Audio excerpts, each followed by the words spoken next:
kiểu cho các cậu chủ điện thoại của bạn đến chơi với mình. Chơi à? Giả thế. Cậu bảo do của các cậu thứ sáu tất cả có chuyện không? Để làm gì? Cậu ta tên là gì nữa? Mau đến. Tôi đến đây. Tôi xin lỗi. Các vị có biết mấy số số không? Có anh từ đấy. Xin lỗi gì chứ? Thật vớ vẩn. Mới ở đâu? Tôi đưa về nhà sau cabin của con bé thì rồi. Anh lên đấy. Anh có vũ khí nào ở nhà không? Chúng tôi dùng trang bị của mình ở doanh trại. Có chuyện gì vậy?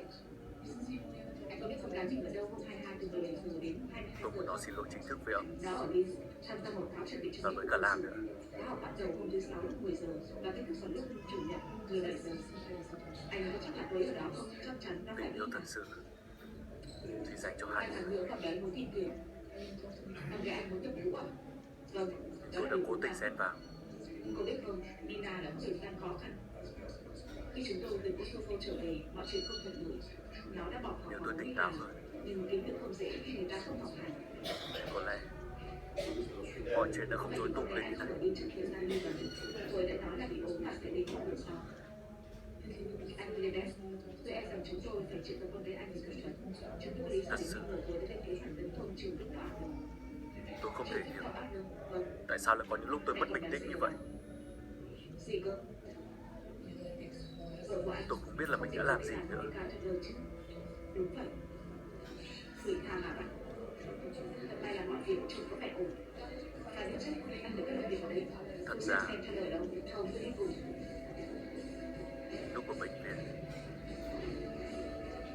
tôi đã nhớ hết mọi chuyện rồi.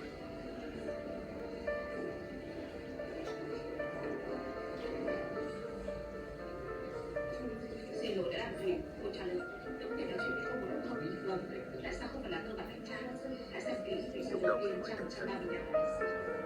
Thì tôi quên rồi.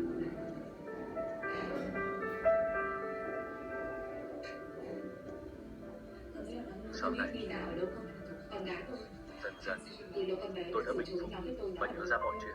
Chúng tôi có cơ sở tin rằng Nina đã cùng với Nicolas Hatz Tôi vẫn lờ đi. đến công trình này.